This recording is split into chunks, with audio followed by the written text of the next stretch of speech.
Study portal vein and portocaval anastomosis.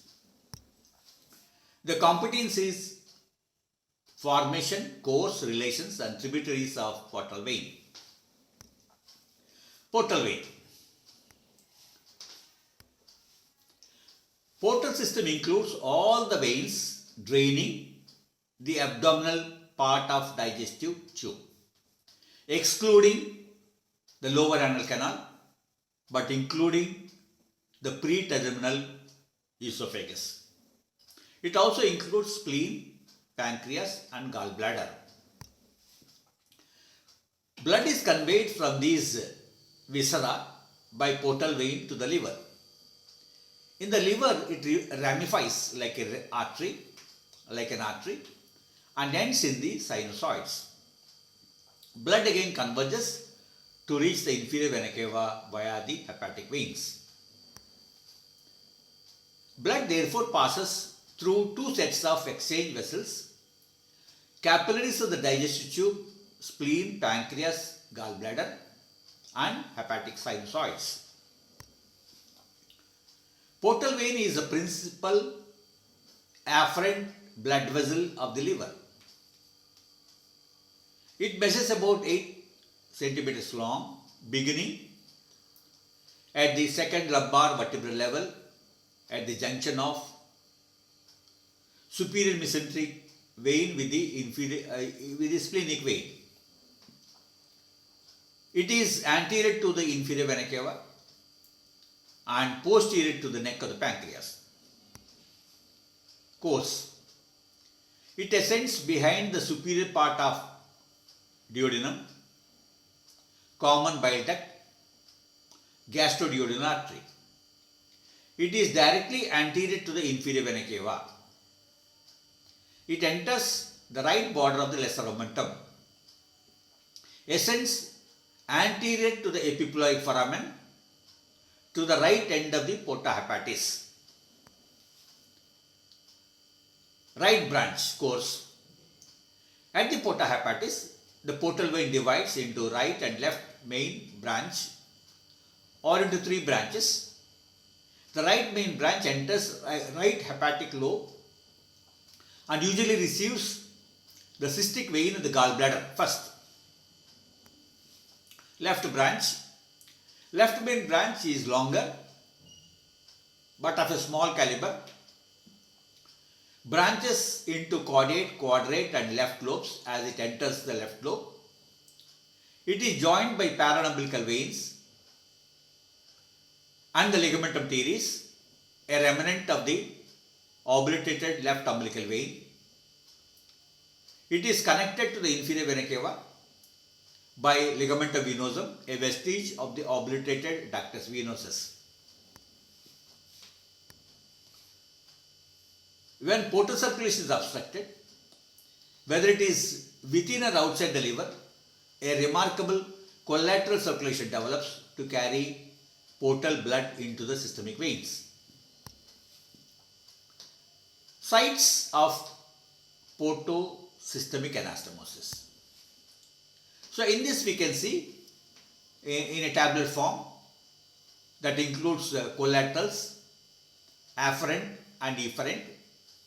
So first one is esophageal varices, which afferent is left gastric vein and efferent is azygous and hemiazygous veins. Then we have second one, collateral, that is paraumbilical vein. Afferent is left portal vein and efferents are anterior abdominal wall and iliofemoral veins. Then we have internal hemorrhoids, inferior mesenteric vein and efferent is iliac vein. Then rectal varices, superior rectal veins and efferents are middle and inferior rectal veins. And we have bare area of the liver, the portal venous branches and the efferents are inferior phrenic and right internal thoracic vein. Then explain the anatomic basis of hematemesis, caput medusae in portal hypertension. Portosystemic pathway forms secondary to angioarchitectural changes in the liver, in which blood bypasses an occlusion flowing from high pressure to low pressure areas of vascular blood.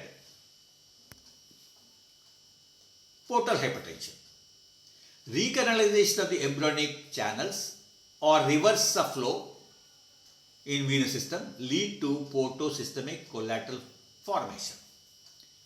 In 1906, Gilbert and Villaret coined the term portal hypertension to describe a condition characterized by increment in portal pressures at least 5 millimeters of Hg above the inferior vena cava pressure.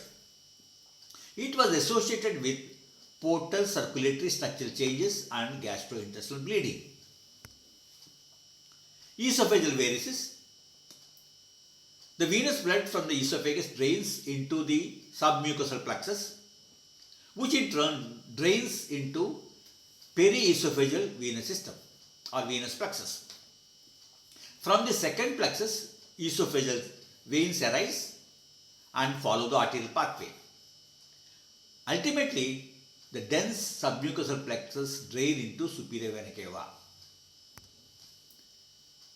With regard to esophageal variceal anatomy, 4 distinct zones of venous drainage have been identified, has been defined around gastroesophageal region.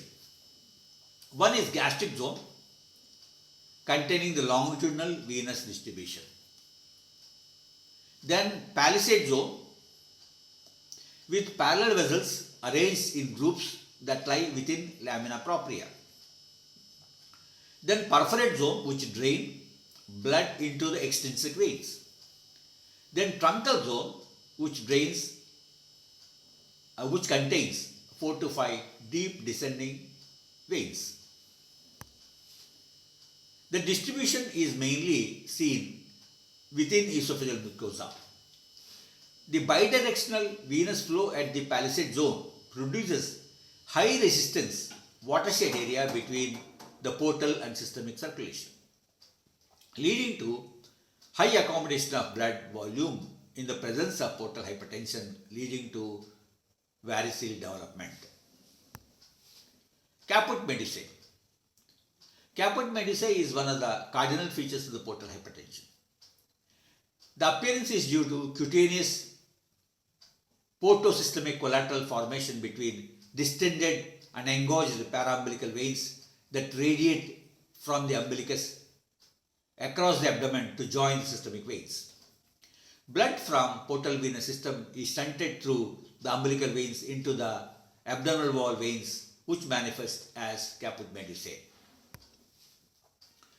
The intrafetal umbilical vessels become obliterated and fibrosed to form ligaments. The umbilical vein forms ligamentum teres that connect umbilicus to the liver. Liver receives its arterial blood supply mainly from left umbilical vein during fetal life. Portal hypertension may open and recanalize this ligament, thus forming portosystemic collateral vessel. Therefore, umbilicus presents a site for portosystemic anastomosis. During portal hypertension, the vessels at the umbilicus dilate, radiate like spokes of a wheel. This structure is called as caput medusae. Thank you.